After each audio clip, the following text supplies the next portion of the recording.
Hey there, good morning everyone. I'm Errol Barnett in for our friend Vladimir Duthier, and we are watching all news happening around the US and around the world right now. President Trump defending his agenda in an historically long speech to Congress. He's doubling down on some controversial policies, and we will break all of that down coming up, including reaction to his remarks as Republicans cheered, some Democrats walked out in protest. Plus, tornadoes leave a trail of destruction across the South as a severe storm system continues to barrel across the U.S. We'll tell you who needs to be on high alert today. This is CBS News 24/7.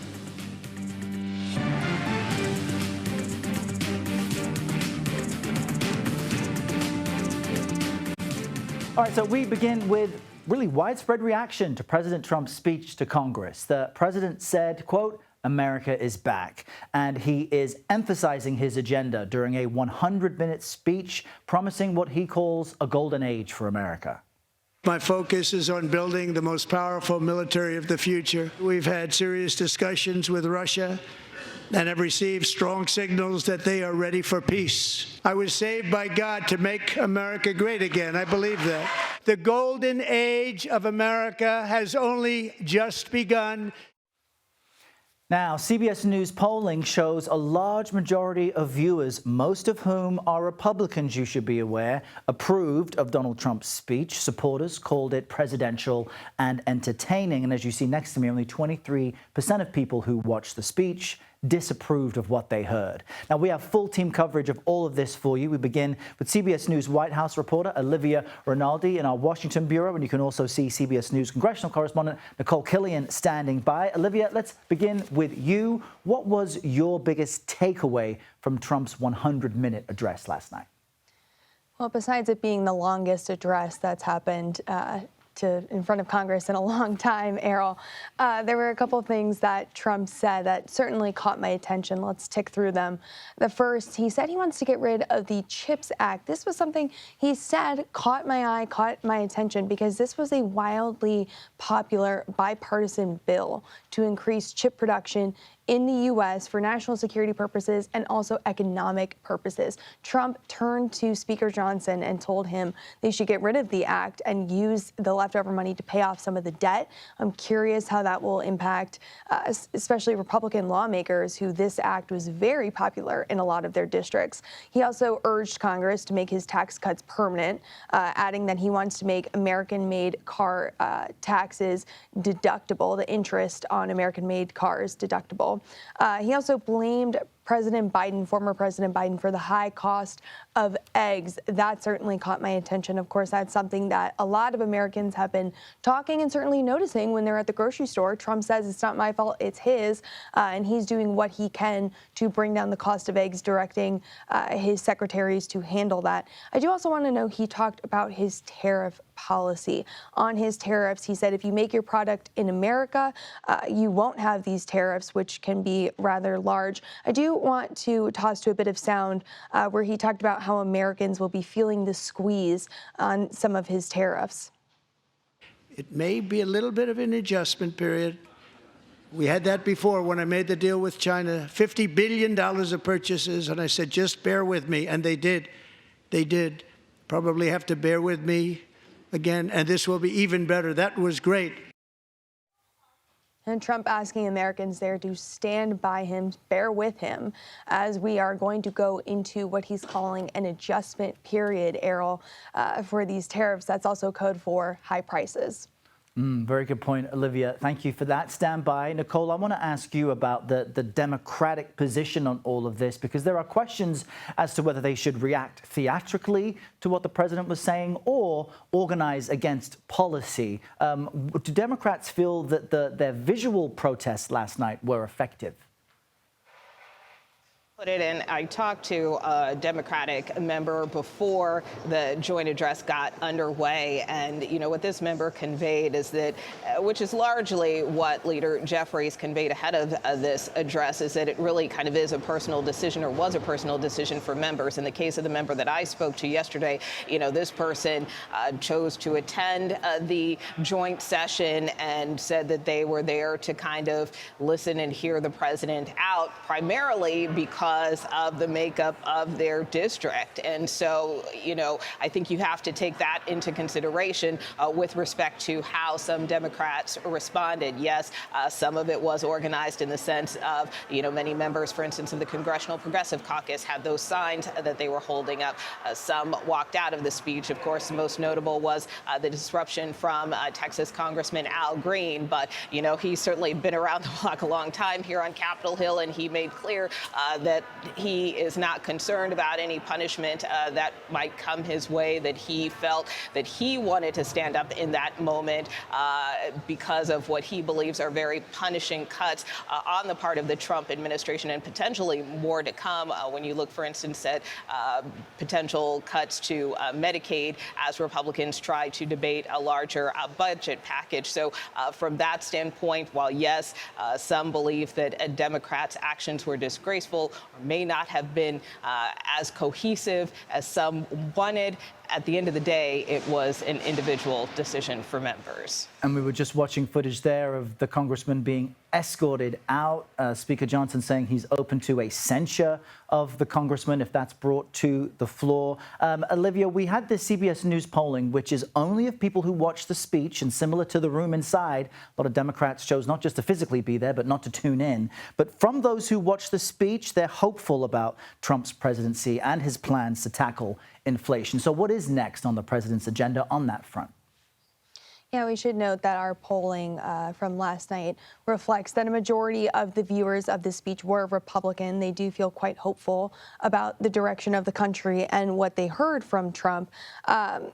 He did highlight a lot of lightning rod issues for Republicans, including the anti-trans culture war, targeting of DEI, targeting of waste in the federal government, and really bolstering Elon Musk in that speech. So all of these things, lightning rods for Republicans. They liked hearing it. But you're right, the conversation around inflation and high prices is still something that everyday Americans are feeling. But our poll showed that about 2/3 of people who watched the speech, again, majority Republicans, liked what they heard from Trump as far as tackling high prices. They feel that he had a good plan to handle that. But now the next part of all of this, as we heard from Trump yesterday, he tackled immigration, a lot of executive orders on that, a lot of executive orders on culture war items. But those targeting of high prices, which Americans are certainly going to start feeling now, especially with those tariffs, that's something they want to see action on. And Nicole, on Olivia's point, you need bipartisanship to get government funding approved. These speeches, typically from one president, include some aspect of reaching out across the aisle to get the business of the people done. What is the latest on a potential government shutdown and an agreement between Democrats and Republicans to avoid it?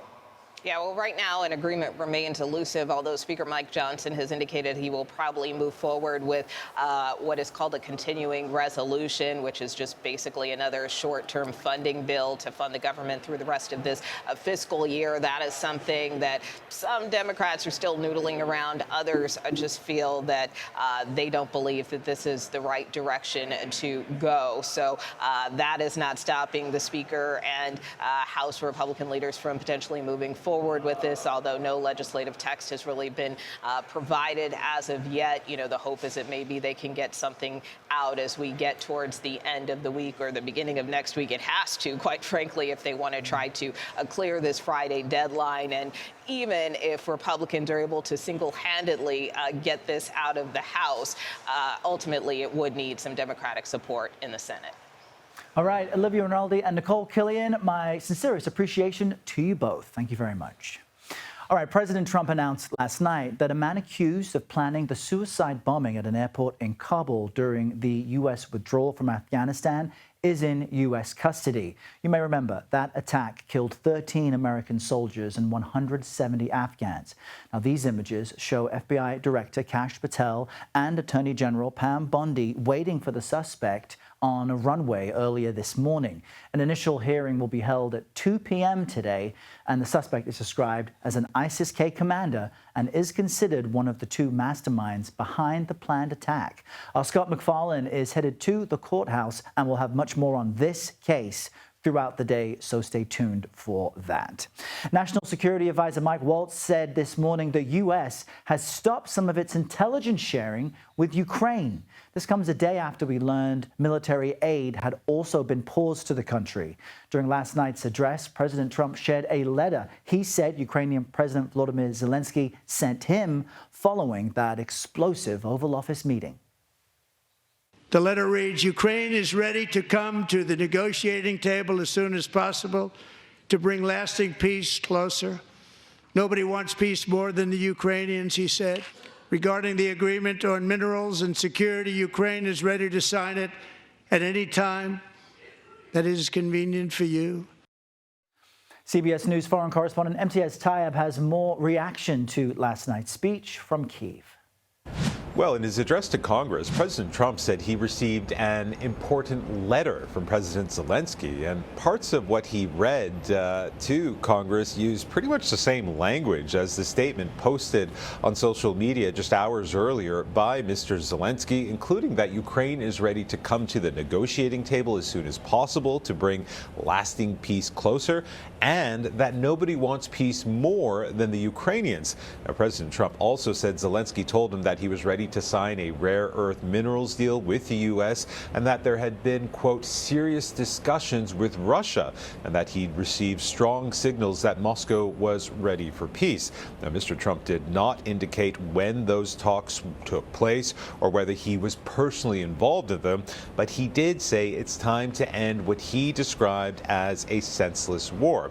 And if you want to end wars, in his words, you have to talk to both sides. Now, earlier yesterday, Zelensky described the White House shouting match that was heard around the world as regrettable in the wake of the U.S. announcing its pause in billions of dollars in military aid to Kyiv, with Zelensky saying it was time to make things right after President Trump accused him of not being ready to come to the negotiating table. The Ukrainian leader also outlined the first stages of how the war could be ended, but only if Russia agreed to those terms. Back to you. All right, MTS Tayyab in Kyiv, thank you. A severe storm has killed at least 2 people in Oklahoma. That system spawned multiple tornadoes, and you see the aftermath. The damage truly is widespread. The system's now moving east and could bring snow, hail, damaging winds, and the possibility of more tornadoes to a big part of the country. It stretches from Tampa all the way up to Pittsburgh. Some schools in North Carolina canceled classes as a precaution. You see the radar there. CBS News national correspondent Dave Malkoff joins us now live from Raleigh, North Carolina this morning. Dave, what are you seeing as people prepare for this? Well, Errol, you came to us at the exact right moment. This just started just a couple of seconds ago, right? And so we just have a little bit of rain coming on top of us. There are some schools in the Raleigh area that have an early dismissal today. This is downtown Raleigh, but where the storm is coming from, Errol, walk with me over here, is from the west. It is pushing in from the Charlotte area, and where we've already had reports of wind damage.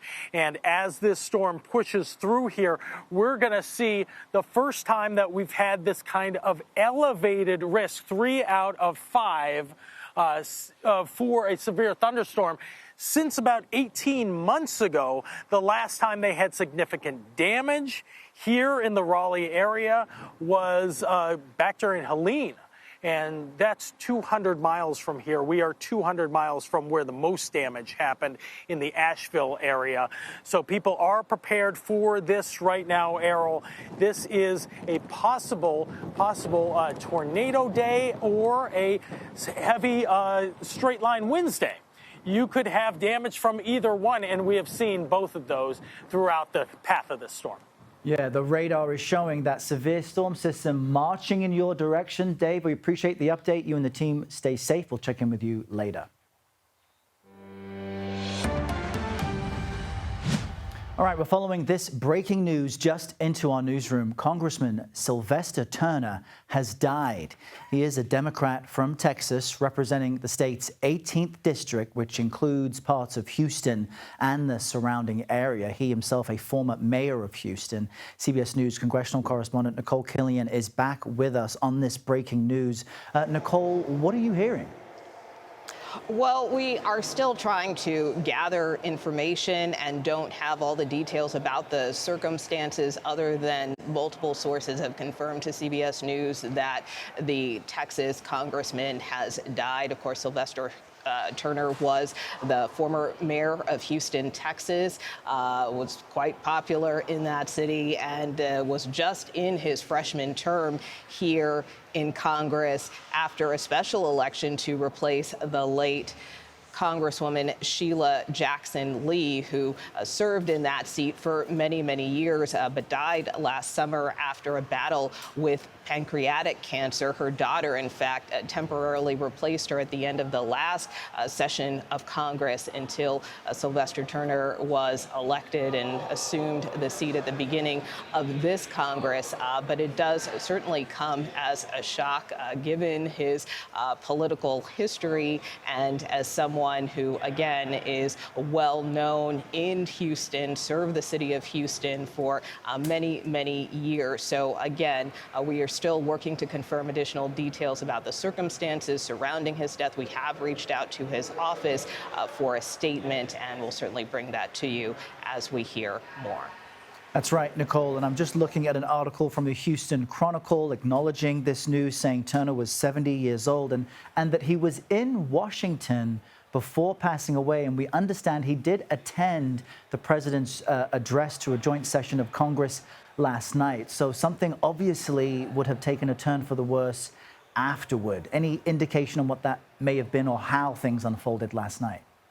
Well, again, that's where we are working to confirm additional details surrounding the circumstances of his passing, beyond a source confirming that he was at the joint address last night. And of course, worth noting, this came at a time where his fellow Texan, Al Green, of course, was escorted off the floor. Of course, we've been talking throughout the morning about how heated and tense the joint address was in terms of the reception that President Trump received. But again, in terms of the specific details surrounding Congressman Turner's passing, we simply don't have much information to go on at this point, Errol. All right, Nicole Killian, we appreciate you connecting with us and at least giving us the very latest information on this breaking news event. U.S. Representative Sylvester Turner, 70 years old, has died. Nicole, thank you. President Trump continues to double down on tariffs despite the stock market tumbling on Tuesdays. Coming up, we'll discuss the impact of this and what comes next in the trade war erupting with Canada, China, and Mexico. You're streaming CBS News 24/7. A warm welcome back. The Supreme Court moments ago rejected the Trump administration's request to keep billions of dollars in foreign aid frozen. Now, the decision clears the way for the nearly $2 billion to flow to foreign aid agencies, but it does not specify when the money must be released. The decision was 5-4, with Chief Justice John Roberts and Justice Amy Coney Barrett siding with the liberal-leaning wing of the court. Tariffs are about making America rich again and making America great again, and it's happening, and it will happen rather quickly. There'll be a little disturbance, but we're okay with that. It won't be much. Of course, that is President Trump last night reinforcing his decision to impose tariffs on Mexico, Canada, and China, despite recent market turbulence. But you see the Dow Jones Industrial Average next to me. It's actually up slightly today. Those three nations responded with reciprocal tariffs on U.S. goods. And last night, President Trump vowed, quote, "Whatever they tax us, we will tax them," end quote, and promised more reciprocal tariffs to come next month. So what does this all mean? Let's bring in CBS News business analyst Jill Schlesinger, who is here with me in Studio 55 in living color. Jill, great to see you. Let's separate the noise from the data. What is changing on the tariff front, if anything? Well, remember, these tariffs were frozen for 30 days, so now they are in effect. And the president slapped an additional 10% on top of already announced 10% tariffs on China.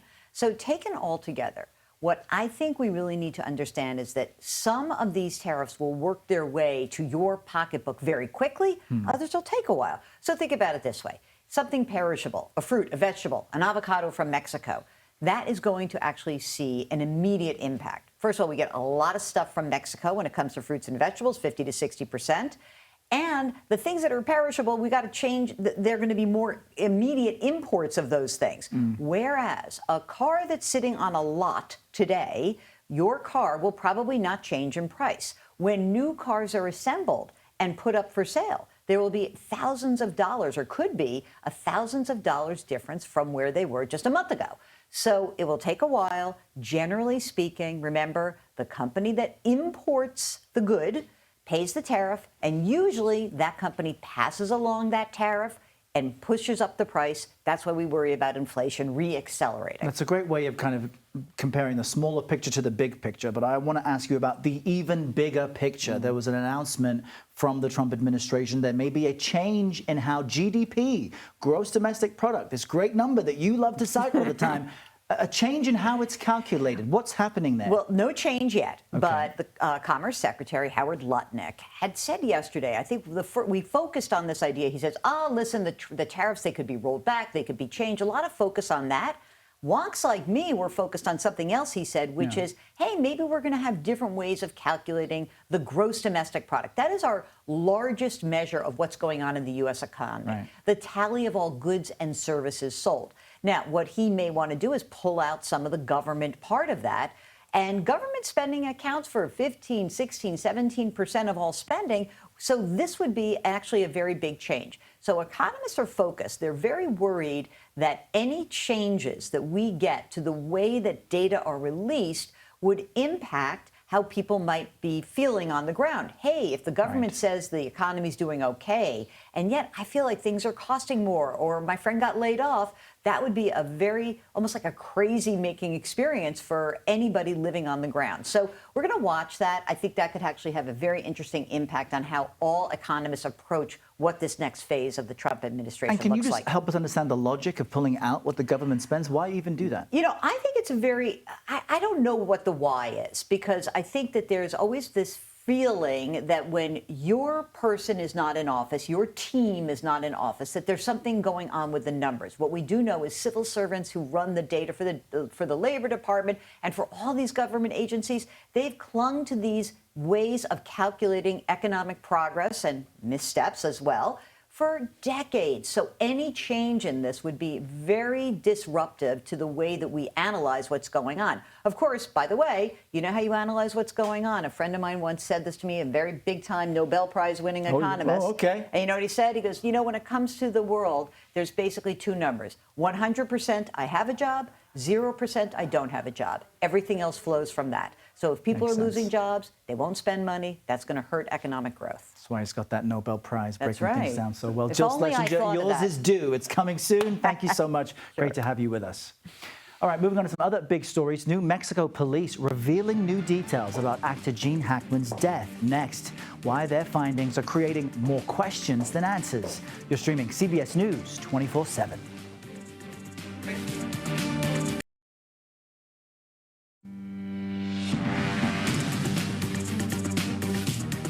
A warm welcome back. Here's a look at some of the top stories we're following for you right now. New details in the investigation of the deaths of actor Gene Hackman and his wife. New Mexico authorities say there was, quote, no significant findings of carbon monoxide or gas leaks in the New Mexico home where the couple was found. The sheriff's office noted there was a small leak on a stove burner, but not enough to be lethal. Hackman, his wife, and one of the family dogs were found dead last week. Authorities have deemed their deaths suspicious and believe the couple may have been dead for days before they were found. The deadly measles outbreak in Texas, it's growing. There are now nearly 160 reported cases. State health officials say so far, 22 people have been hospitalized and one child has died. Around half of the reported cases were in people who had not been vaccinated against the disease. The CDC says a rapid response team is going to help going to Texas to help local officials there. The vice president is headed to the U.S.-Mexico border today. J.D. Vance set to arrive in Eagle Pass, Texas, to discuss border security. Defense Secretary Pete Hegseth and Director of National Intelligence Tulsi Gabbard will be with him. Now, President Trump spent a lot of time touting his administration's border policies last night, and he's calling on Congress right now for additional federal funding for his border crackdown and mass deportation plan. But he also celebrated the swift changes to border policy. Since taking office, my administration has launched the most sweeping border and immigration crackdown in American history, and we quickly achieved the lowest numbers of illegal border crossers ever recorded. CBS News immigration and politics reporter Camila Montoya Galvez joins us more. Camila, help us understand exactly where you are and fact check the president's claim that 21 million people, in his words, poured into the U.S. in 4 years under President Biden. What's accurate as you see it? Good morning, Errol. Well, it is true that Customs and Border Protection over the past 4 years, mostly under the Biden administration, recorded record levels of migrant encounters. That means that the agency processed a record number of people who did not have documents and authorization to come here to the U.S. And it is really important to note that while that is the case, Errol, it is nowhere near close to that 21 million number that the president cited in his speech. The number of nationwide encounters by CBP was around nearly 11 million since fiscal year 2021 up to fiscal year 2024. So about 11 million times migrants were processed by CBP at the U.S.-Mexico border, here at the U.S.-Canada border, in coastal sectors, and also at airports, mostly under Biden administration programs that allowed people without documents to come here to the U.S. to discourage them from crossing this border behind me illegally. And what is also very important to note that while there were 11 million nationwide encounters over the past 4 fiscal years, that does not mean that 11 million people were allowed to stay in the country indefinitely. It is true that many of the migrants processed here over the past 4 years were released from federal custody to await their immigration proceedings, but it is also true, Errol, that the Biden administration during that time span, those 4 fiscal years, carried out about 4.7 million expulsions, deportations, or other repatriations to migrant home countries or to Mexico, which is right behind me. So that is really important to clarify. And Camila, as you're in the border town of Eagle Pass, where the vice president is headed to, the defense secretary and others, how do people there feel about Trump's announced changes in policy?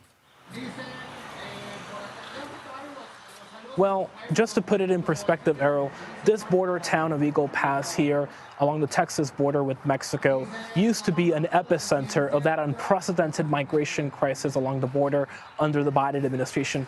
Back in 2023, during a record-breaking surge in illegal crossings here, up to 4,000 people a day were crossing into the sector alone across the border, and more than 10,000 of them were crossing the border across the entire U.S.-Mexico border per day during Sundays during late 2023. And the situation here has changed markedly and dramatically since then. Now, there are only a few hundred people crossing per day along the entire U.S.-Mexico border, and only a few dozen per day in this sector near Eagle Pass. In fact, in February, Border Patrol reported fewer than 9,000 Border Patrol apprehensions of migrants here. That is the lowest tally in at least 25 years. Errol?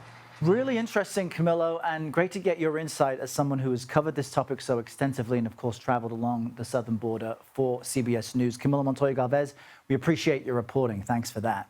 Now, something you hear us say often on this program is that if it pops up on these screens, we will bring it to you. Well, take a look at this. At this moment, you see several of our CBS News stations across the country are actually following a House committee hearing on sanctuary cities. You've got Democratic mayors from Boston, Chicago, Denver, and New York City testifying before lawmakers. And when we speak about sanctuary cities, these are metropolitan areas with Democratic leaders protecting immigrants who have come to the country illegally, but they now are facing a grilling about those immigration policies. We're listening in to what's happening now, and we'll continue to monitor this and bring you any major news out of this hearing as it emerges. And you can also watch these hearings on our CBS News 24/7 stations. Now to this, Canadian Prime Minister Justin Trudeau is expected to speak with President Trump today about the new tariffs levied yesterday. The ongoing trade war is already putting pressure on multiple Canadian industries. CBS News national correspondent Lana Zak has been reporting from Windsor, Ontario, and she asked the local Chamber of Commerce leader about this. What are three industries that are interdependent between the United States and Canada that people might not realize? In the automotive industry, 100% interdependent.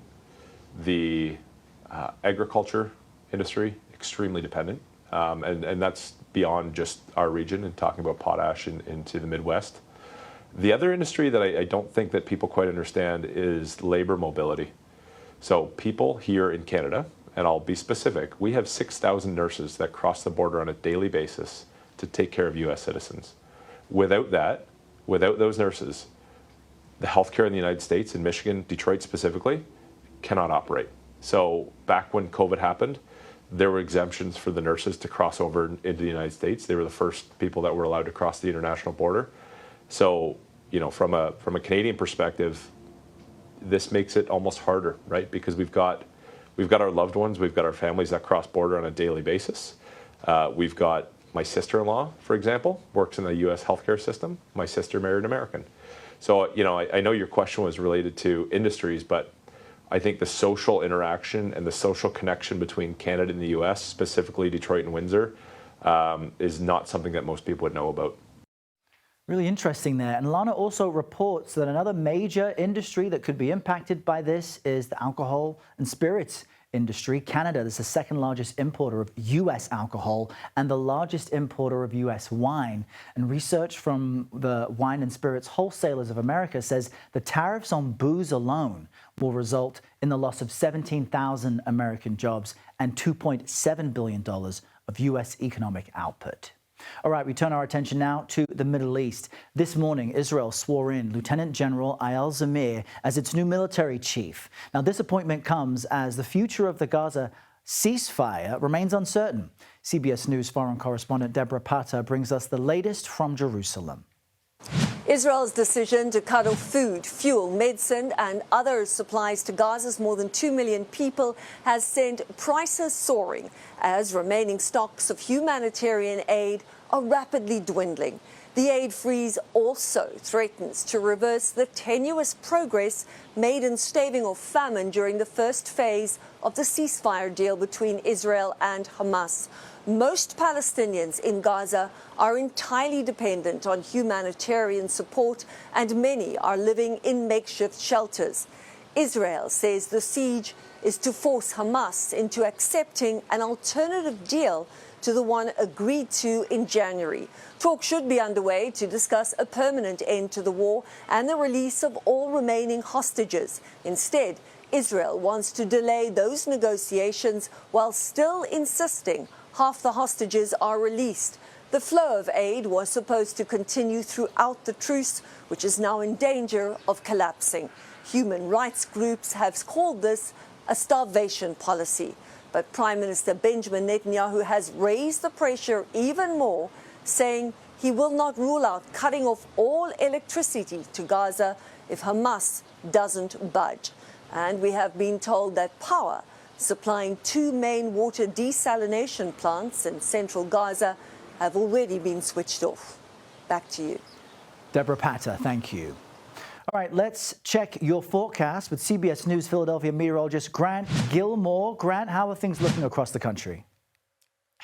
Errol, there is a lot going on. We're going to zoom out. Let me show you this map here across the continental United States because this is a massive storm system. You've got snow to the north. You've got severe weather all across the mid-Atlantic down to the south. And then you've got trailing showers and storms all the way into the Gulf. This is just a massive storm system with wide-reaching impacts that will be felt over the next couple of days. In fact, they have been felt for the last couple of days. Let's drop the map here and let's talk about the impacts. And we'll first start off with all of the storm reports that we've seen across the eastern half of the United States. This is just over the last 24 hours. Nearly 2,000 reports from snow, flooding, and then severe weather with over 10 reports of tornadoes just yesterday. So this is a high-impact event that will continue to move east as we go through the next couple of days. In fact, blizzard warnings to the north from Iowa up into the UP of Michigan. That's a combination of the snow falling, of course, but those blizzard conditions resulting from those windy conditions in excess of 65-mile-per-hour gusts, reducing that visibility down to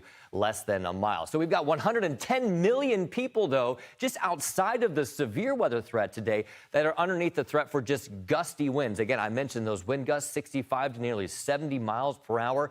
Those are outside of that severe risk where we see that enhanced threat for severe weather from the Carolinas up into southeastern Virginia today. Watching for the potential of damaging winds and maybe even some tornadoes. Tracking some severe thunderstorms across central North Carolina through the Piedmont there. Raleigh keeping a close eye on this storm right now, producing those 58-mile-per-hour winds or stronger, and maybe even the possibility of a tornado there. Let's track this system as it moves east into the Midwest and the Northeast throughout the rest of the day today. Damaging winds, large hail, tornadoes, all a threat from that severe threat with the winter threat on the north side. Some places could pick up between 6 to 10, maybe even closer to 16 inches of snow before the system clears the coast as we go through Thursday and Friday. Errol, back to you. Yeah, if you're in the south of the mid-Atlantic, stay close to the news to get updates on this serious weather system, Grant. Thank you very much.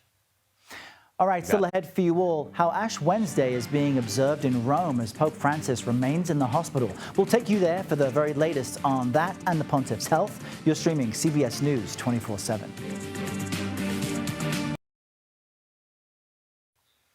Welcome back. Millions of Catholics around the world will mark Ash Wednesday today, but Pope Francis will be absent from ceremonies in Rome. The Vatican says the 88-year-old pontiff remained stable last night and has not had any new episodes of respiratory failure. CBS News senior foreign correspondent Seth Doan joins us live from Rome with more on this. And Seth, I'm just curious about the overall atmosphere in Rome, considering it is Ash Wednesday and the Pope continues with his health struggles. Good morning to you, Errol. We have not heard any specific details yet on how Pope Francis is expected to receive the ashes today. But of course, Ash Wednesday is an important day on the Catholic calendar, the beginning of the Lenten period. There is a cardinal who will take the place reading the homily of that Pope Francis would have read at the celebration today. But moreover, what we're seeing around Rome is just the general kind of enthusiasm and excitement among pilgrims who are here for this holy year, the Jubilee year, in which the Catholic Church says around 30 million people are expected to travel to Rome. Many pilgrims coming to cross through one of the holy doors of the basilicas, including St. Peter's Basilica. Behind me, of course, many also come hoping to see the Pope. But with him in the hospital, that is not possible, at least today. Errol? And Seth, you mentioned at the top the limited language we were getting on the Pope's condition, and you have been covering this health bout for the amount of time the Pope has been in hospital. Can you help us understand the difference in language between what we just heard from the Vatican and what they had been saying previously? Because sometimes there's a lot to be seen in what is not said. Yeah, you're reading between the lines in some cases, Errol, and it's been the way it has just been going by chance. Is we seem to have a couple of days where there are general improvements, and then there's a setback and a reminder of really how delicate the Pope's situation is. We're hearing from Vatican sources today that the clinical picture of the Pope remains complex, that doctors still have what they're calling a guarded or reserved prognosis, meaning they're not willing to say which way things could go. And they've been saying that from the press conference a while back at Gemelli Hospital, which we attended, all through, that things really could go either way. And we have regular reminders of that. We know from Vatican sources today that he is back on that high-flow oxygen, which he's receiving through tubes in his nose. We know overnight he received it through a mask that covered his mouth and nose. The Vatican has underlined that is non-invasive mechanical ventilation, meaning he's not intubated. They said that he is able, these sources say that he is able to eat solid foods, but there were no details on what he ate today. The doctors, according to these Vatican sources, say that this is the normal progression of someone who is battling double pneumonia in both lungs. As we know, as we've been reporting all along, he has multiple comorbidities here. He has chronic lung issues that he's also dealing with. So all of this together, Errol, a very delicate, complex situation. Yeah, a somber Ash Wednesday for so many Catholics. Seth Doan in Rome with the latest. Thank you, Seth. Great to see you. The parades floated, the crowds partied, but now it's time for the Mardi Gras cleanup. We're going to get you to New Orleans for a look at that massive effort underway. After all of this, Carnival season is closing out. You're streaming CBS News 24/7.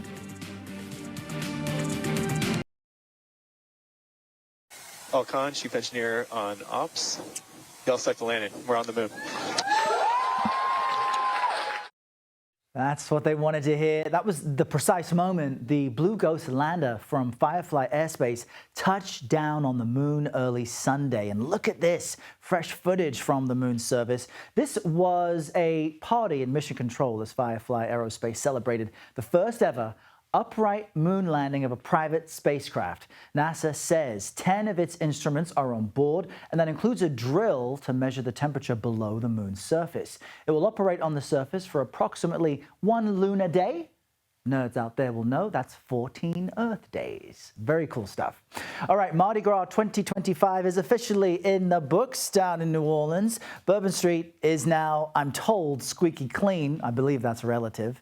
And officials in the Big Easy are calling this year's historic celebration a major success from both a weather and security perspective. Someone who would know is CBS News reporter Katie Weiss, who was there. You were enjoying some of the fun. You got, hit by the weather as well. So help us understand how that unfolded and how the cleanup went, and if the streets are really squeaky clean, because I don't believe that anywhere. Good morning, Errol. You make a good point. Here in New Orleans, if the streets ever do get squeaky clean, I don't know if they'll ever stay that way for very long. You know, New Orleans is known for a good party. You said I got hit with the weather. I think I also got hit with some beads yesterday, too. So, hit with a few different things this morning. I think the whole city is still waking up and a little hungover from yesterday's excitement. You're right. Things did overall, despite all the challenges, go pretty smoothly. And I'm standing here along one of the major parade routes right now.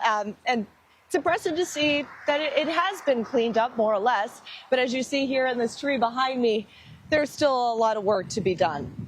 Yeah, and you also emphasize that a celebration like this is important to people in New Orleans because it's not just a part of life, but in the wake of the terror-style attack during New Year's and all the security around the Super Bowl, it's a confirmation that they can hold major events without any issues. Was that the case when we look back at what could have been?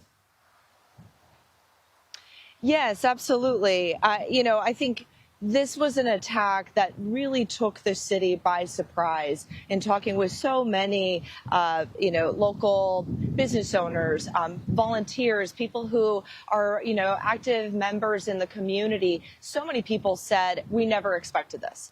Many other people said, we should have been doing more to make sure that something like this doesn't happen. But overall, because of the culture here, how people just enjoy life here and they kind of let the good times roll.